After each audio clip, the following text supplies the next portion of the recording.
Assalamualaikum warahmatullahi wabarakatuh. Hai teman-teman semua, gimana kabarnya? Semoga baik-baik ya. Oke teman-teman, balik lagi bersama saya Ari Damayanti. Kalian bisa panggil Ari di podcast Peradaban Quran di MPK Channel. Oke, sebelumnya teman-teman, kemarin kita udah menghadirkan narasumber yang luar biasa. Beliau adalah seorang mahasiswa di kedokteran Unila yang telah menyelesaikan hafalan Al-Quran di komunitas penghafal Al-Quran MPK. Dia telah menyelesaikan dalam waktu yang sangat singkat, 2,5 tahun, dan kuliah yang juga tidak terlambat, 3,5 tahun. Masya Allah. Beliau sekarang sedang koas di Abdul Muluk bernama Sonia Mahatfa. Oke, kemarin sudah ngobrol-ngobrol dengan Mbak Sonia Mahatfa. Sekarang kita telah menghadirkan sosok lain yang sama luar biasanya, yang sedang proses menyelesaikan hafalannya di Rumah Peradaban Quran. Di sini telah bersama saya Halida Rahmasari. Hai, assalamualaikum Mbak Halida. Waalaikumsalam warahmatullahi wabarakatuh, Mbak Ari. Gimana kabarnya? Alhamdulillah bikhair. Alhamdulillah. Mbak Ari apa kabar? Alhamdulillah bikhair. Masya Allah, cerah sekali malam ini ya. Oke, jadi teman-teman, sebenarnya saya dengan Halida ini sudah sering ketemu. Jadi biar santai, saya izin untuk panggil beliau Halida aja, oke? Tapi memang beliau ini kalau manggil saya Mbak Ari gitu. Oke, saya perkenalkan dulu ya. Beliau ini bernama Halida Rahmasari dari Lampung Tengah, usia 21 tahun, yang saat ini menjalani pendidikan formal juga di Mahat Ali Darul Fatah Lampung, jurusan pendidikan bahasa Arab. Oke, jadi gini ceritanya Halida. Kita di sini yang diundang ke sini terutama ini mau sharing-sharing tentang gimana proses menghafal. Intinya semua hal yang bisa menjadi motivasi teman-teman di rumah dalam proses menghafal gitu ya Halida. Jadi kita santai aja, oke? Jangan tegang. Santai aja, oke. Halida, sekarang kesibukannya lagi apa nih? Kesibukan saat ini alhamdulillah lagi menjalani kuliah di Mahat Ali Darul Fatah Bandar Lampung. Semester berapa? Semester 2. Oh ya. Dan alhamdulillah juga sekarang lagi ngafal di Rumah Peradaban Quran dan lagi ngajar privat juga. Ngajar privat. Ada yang ketinggalan nggak nih? Kayaknya lagi ini juga ya, ikut pelatihan guru Quran. Iya, itu juga ya. Masya Allah, ada 4 job desk dalam waktu yang bersamaan gitu ya teman-teman.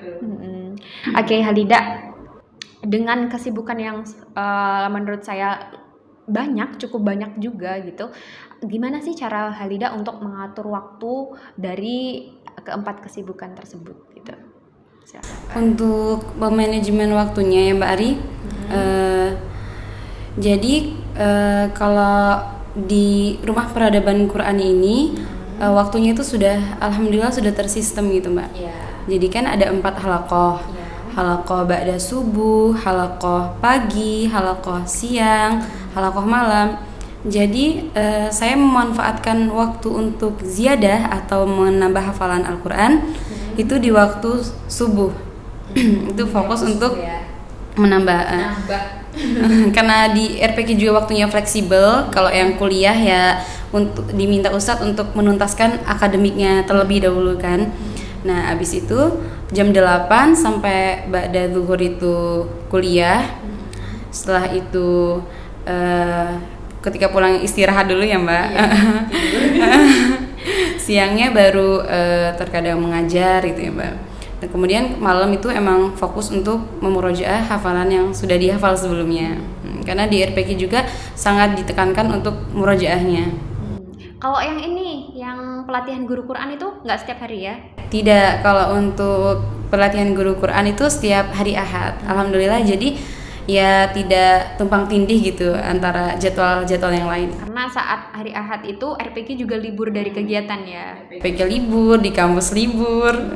privat juga libur. Oh gitu, jadi benar-benar fokus, Masya Allah sekali. Jadi udah nggak perlu lagi nih Halida untuk memikirkan prioritas mana yang harus didahulukan dari kegiatan-kegiatan beliau. Masya Allah, berkah sekali waktunya. Oke, soalnya nih teman-teman banyak cerita dari mahasiswa di Unila yang ikut organisasi juga, kuliah juga, yang banyak tugas dan lain sebagainya. Itu mengalami kesulitan ketika mengatur waktu, jadi mereka harus benar-benar menentukan prioritas. Dan alhamdulillah dengan Al-Quran akhirnya mereka nggak bingung gitu, nggak yang seperti orang lain bayangkan bahwa menambah kesibukan dengan menghafal itu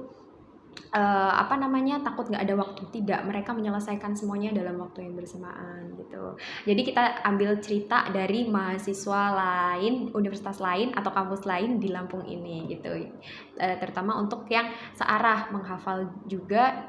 Maksudnya searah itu masih ada hubungannya lah, satu menghafal, satu belajar pendidikan bahasa Arab gitu. Oke, Halida, ini kita tadi langsung loncat ke cara mengatur waktu. Halida, boleh nggak sih ceritain pertama kali Halida memutuskan bahwa Halida harus menjadi seorang penghafal Al-Quran, Halida harus menghafalkan Al-Quran gitu. Terus apa yang memotivasi Halida? Awal banget tuh ya, aku pingin hafal Quran itu.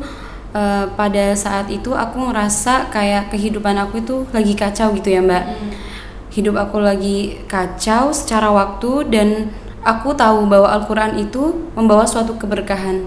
Dan aku percaya bahwa Al-Quran itu dapat memberikan keberkahan secara waktu. Itu ada seseorang yang memang menyampaikan itu ke Halida atau Halida sendiri gitu yang punya mindset seperti itu?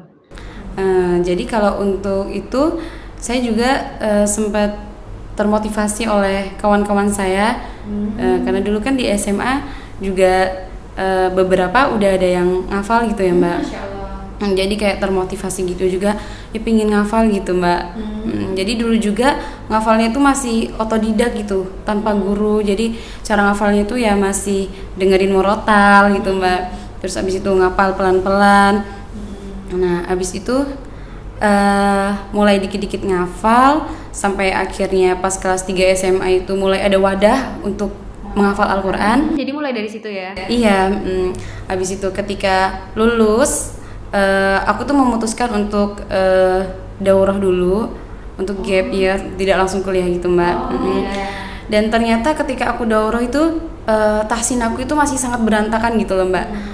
Tajwidnya masih salah-salah, terus makhorijul hurufnya tidak pas, kemudian untuk panjang pendeknya juga belum konsisten untuk matnya. Nah, jadi pada saat itu ternyata aku itu ngafal dengan hafalan yang salah gitu Mbak, bukan dengan kaidah yang benar. Jadi sembari aku itu belajar tahsin, aku juga memperbaiki hafalan yang udah aku hafal sebelumnya, dan itu juga memerlukan waktu yang cukup lama sih Mbak kalau aku untuk memperbaiki hafalan yang dengan tahsin yang acak-adul. Jadi mulai dari nolnya tuh saat daurah itu ya? Iya. Kalau dari SMA mungkin itu kayak yang otodidak, terus kayak iya enggak gitu mungkin ya, Masya Allah. Jadi udah punya pemikiran bahwa Al-Quran itu membuat waktu Halida berkah. Iya, pun juga kemudian untuk motivasinya ya untuk orang tua gitu Mbak. Jadi aku tuh ngerasa sampai sekarang juga belum bisa ngasih apa-apa gitu untuk orang tua. Sama-sama. Aku belum bisa ngejanjiin apapun untuk orang tua. Jadi aku belum bisa membalas budi mereka. Jadi ya kalau aku belum bisa ngasih di alam dunia, ya aku harus memberikan yang terbaik di alam selanjutnya. Seperti itu Mbak. Di akhirat ya. Iya betul. Insya Allah. Ya, memang itulah yang harusnya menjadi niat terbesar kita sebagai seorang penghafal Al-Quran gitu ya. Oke, Halida, tadi kan ngafal, berarti ngafal pertama kali itu nggak di RPQ ya? Iya. Sebelumnya di daurah, sebelumnya lagi di SMA yang otodidak itu tadi, terus alhamdulillah ada wadah kan pas kelas 3 SMA. Nah, dari sebegitu lumayan banyak pengalaman, Halida boleh ceritain nggak pengalaman ngafal waktu di RPK ini gitu? Dari segi fasilitas, dari segi sistem, terus sehari-harinya makan dan lain sebagainya. Jadi rasanya ngafal di RPK ini alhamdulillah nyaman, dari fasilitasnya juga nyaman, memadai, aman pula, dan banyak spot-spot yang bisa digunakan untuk kita menghafal gitu Mbak. Dan juga di Rumah Peradaban Quran ini emang dibimbing langsung sama Ustadz Hasan dan Umi Afif dan para mentor yang emang sudah berkompeten di bidangnya. Dan pastinya yang namanya menghafal secara jamaah dengan menghafal dengan otodidak tadi individu itu beda ya Mbak. Jadi kalau kita ngafalnya berjamaah itu ya ketika kita sedang futur lagi males-malesnya itu kita ada yang menyemangati gitu, ada menyemangati lihat temennya udah setoran aja, kok aku belum setoran gitu, kayak temennya udah maju udah jus sekian kok aku masih di situ-situ aja gitu, kayak ada giroh, ada semangat untuk ngafalnya gitu Mbak, lebih ada gitu ya. Jadi intinya itu ya harus berjamaah. Iya, itu lebih ya lebih supaya lebih istiqomah juga Mbak. Dan juga di RPK ini tidak hanya sekedar menghafal, kita juga mempelajari tahsin Al-Quran, kita mempelajari tahsin bersanad. Kalau awal-awal tuh masuk RPK itu emang sangat ditekankan untuk tahsin. Tahsin buat pemula ya? Iya, jadwal tahsin itu sepekan itu bisa waktu itu 3 kali kami. 3 kali juga, setiap hari juga ada talaki, ditalaki dulu dengan ustadz atau mentor. Ditalaki itu maksudnya disimak dulu gitu teman-teman, ya, dikoreksi dulu bacaannya. Iya, jadi kita ngafalnya nggak kayak aku waktu dulu harus dibenerin lagi waktu udah belajar tahsin gitu kan, karena itu ternyata lebih sulit ya Halida. Iya, untuk mengulang hafalan dengan tahsin yang lebih benar gitu, itu lebih sulit, masya Allah memang. Dan juga kalau di RPK ini ketika kita sedang penat gitu ya, sedang rasanya malas untuk ngapal gitu ya Mbak, itu tuh sering di rihlah, rihlah Qurani, sering mengadakan rihlah. Terakhir itu kita ke pesisir barat. Masya Allah, jauh sekali. Jadi untuk merefresh juga untuk mempererat ukhuwah di antara kita. Jadi nggak sepaneng ya, sepaneng tuh apa ya bahasanya, tertekan gitu sama kegiatannya itu terus. Insya Allah kita di sini dapat refreshing dan karena emang masya Allah banget pendirinya itu juga suka jalan-jalan gitu teman-teman. Jadi kalian jangan takut kalau misal di sini nanti saya kalau bosen gimana gitu. Enggak, di sini juga ada program jalan-jalannya gitu. Bahkan terakhir kali ke pesisir barat loh, bukan main-main gitu. Oke, gitu ya Halida ya. Iya. Kalau dari ini makannya gimana Makannya alhamdulillah di sini tuh kita masak sendiri dengan terjadwal gitu Mbak. Iya. Jadi jadwal makan itu ada 9 hari sekali, nggak tiap hari ya. 9 hari sekali, itu ada satu kelompoknya per hari itu ada 5 sampai 6. Ya, jadi ya itu kita masaknya. Jadi kalau dihitung-hitung sebulan cuma 3 kali ya? Iya. Dan juga untuk pembelajaran kita juga kan, kita kan semua calon ibu kan. Karena banyak juga nih yang baru masuk, bener-bener dari nol nggak tahu masak, tiba-tiba jadi kayak chef gitu, berasa jadi chef di sini harus bisa sendiri semuanya, dari yang hal kecil cuma motongin apa sampai yang bener-bener masak di dapurnya gitu kan. Jadi nambah skills juga sih. Biar ngerti ilmu dapur juga. Iya benar. Berarti udah belajar banyak nih di RPK nih. Alhamdulillah. Sebelumnya udah jago masak nih jangan-jangan? Belum. Jadi benar-benar belajarnya di sini, belajar masak, masya Allah. Oke, Halida, selama di RPK ini target apa yang ingin Halida raih dari segi apapun? Target yang diraih, insya Allah semoga bisa nyelesain hafalan Al-Qurannya ya Mbak. Jadi kalau untuk murojaah kan seumur hidup kita sampai akhir hayat. Insya Allah semoga di RPQ bisa menyelesaikan hafalan Al-Quran. Buat semuanya minta doanya semoga bisa selesai dan juga bisa mengajarkan ke orang lain juga gitu. Amin. Ya tidak terburu-buru dan tidak juga menunda-nunda gitu Mbak. Jadi ya semoga istiqomah. Amin. Jadi intinya istiqomah, konsisten, tetap fokus pada tujuan awal kita ketika memutuskan untuk menghafal gitu ya Halida ya. Penting nih buat pemula. Oke, Halida, pernah nggak sih selama menghafal Halida itu merasa susah banget, effort banget, aduh kok nggak bisa-bisa gitu misalnya. Pernah merasa kesusahan nggak, dan gimana cara Halida untuk mengatasinya? Cara mengatasinya Tadi dulu ya. Nggak apa-apa sih, kalau langsung solusi saya juga tidak masalah. ya jadi pernah pada menurut aku ini ceritanya cukup menarik ya Mbak. Karena kayak 11-12 dengan cerita Imam Syafi'i gitu. Jadi pada suatu ketika aku pernah kayak lalai dalam menjaga pandanganku, dan itu tidak sekali dua kali, bahkan berkali-kali, dan itu sangat mengganggu gitu dalam proses menghafal. Karena pas yang diapalin tuh ya, yang diingat kita ya maksiat yang kita lakukan gitu. Jadi itu sangat mengganggu, sangat dalam menghafal juga memurojaah hafalan yang kita punya. Mengatasinya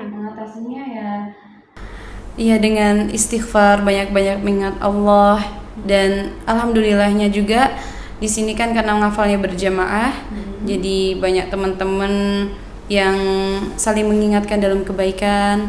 Ada ustadz yang selalu ngasih motivasi, Umi. Jadi sebenarnya saya baru dapat jawaban ini sih teman-teman. Bahwa kadang kesulitan ketika kita menghafal itu bisa disebabkan oleh karena dosa kita, yang dosa kecil bahkan itu bisa membuat kita sulit dalam menghafal. Dan kadang kita nggak sadar juga sama dosa kecil tersebut. Kita harus cari-cari nih, kira-kira apa sih yang udah kita lakuin sampai menghafal aja susah gitu. Intinya itu ya, dan bertobat di atas dosa tersebut gitu. Bertobat, istighfar, serta melihat teman-teman yang solihah gitu ya Halida. Kurang lebih. Jadi kadang kita tuh terlalu fokus sama apa yang diperintahkan oleh Allah gitu. Fokus untuk menghafal, misalnya fokus untuk membaca Al-Quran, tapi kadang kita juga lalai terhadap apa yang dilarang oleh Allah gitu, termasuk menjaga pandangan. Masya Allah, ternyata itu juga bisa mengganggu ya, walaupun hal kecil gitu. Masya Allah. Oke, Halida, udah banyak ya kita ngobrolnya nih malam ini gitu.